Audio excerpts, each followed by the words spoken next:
Daily. Taste the Daily.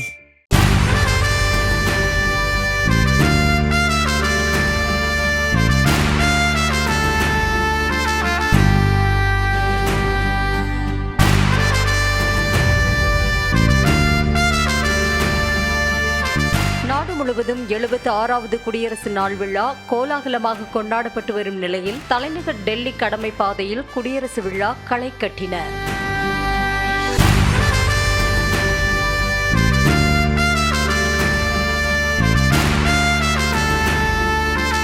இதன் முதற்கட்டமாக போர் நினைவு சின்னத்தில் மரியாதை செலுத்திய பிரதமர் மோடி அங்குள்ள பார்வையாளர்கள் புத்தகத்தில் கருத்துக்களை பதிவிட்டார்.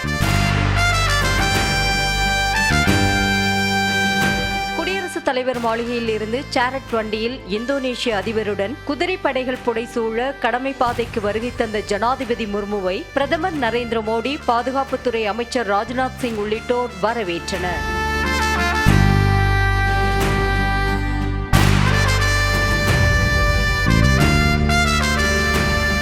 தொடர்ந்து 21 குண்டுகள் முழங்க குடியரசுத் தலைவர் திரௌபதி முர்மு தேசிய கொடியை ஏற்றி வைக்க, பின்னர் தேசிய கீதம் இசைக்க கடமை பாதைக்கு மேல் வானில் பறந்த முப்படைகளின் ஹெலிகாப்டர்களில் இருந்து பூக்கள் தூவி மரியாதை செலுத்தப்பட்டது.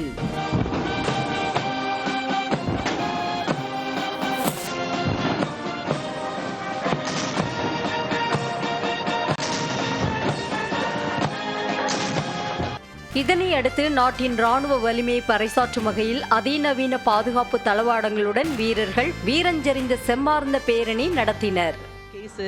India's commitment to self-reliance and defense technology. The regiment upholds the motto of the Army Air Defense, Akashe Shatru Jahi. தொடர்ந்து கம்பீர நடை போட்டு ஒரு சேர அணிவகுத்து மிடுக்குடன் வந்த முப்படை வீரர்கள் குடியரசுத் தலைவருக்கு மரியாதை செலுத்தினர். गणतंत्र दिवस का अनोखा उत्सव कर्तव्य पथ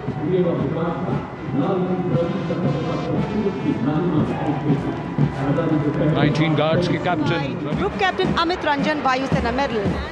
இதனைத் தொடர்ந்து 16 மாநிலங்கள் மற்றும் யூனியன் பிரதேசங்கள், 10 மத்திய அமைச்சரவை மற்றும் துறைகளின் சார்பில் மாநில கலாச்சாரங்களை பிரதிபலிக்கும் வகையில் 31 அலங்கார ஊர்திகளின் அணிவகுப்பு அழகுற நடைபெற்றது.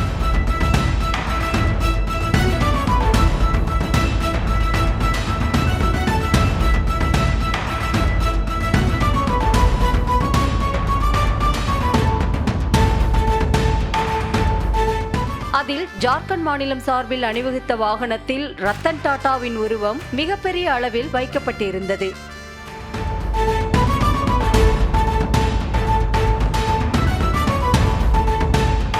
இந்த குடியரசு தின விழாவில் இந்தோனேஷியாவின் தேசிய ராணுவ படை மற்றும் இந்தோனேஷிய ராணுவ அகாடமியின் ராணுவ இசைக்குழுவும் டெல்லி கடமை பாதையில் அணிவகுத்து சென்றன.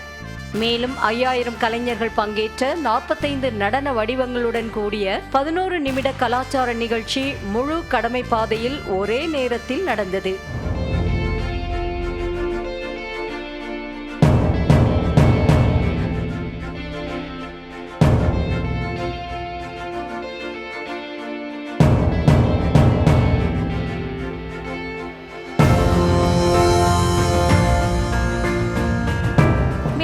வானை தன்வசப்படுத்திய விமானப்படை வீரர்களின் அசாத்திய சாகசங்களை கண்டு அசந்து போன மக்கள் அண்ணாந்து பார்த்து வியந்தனர்.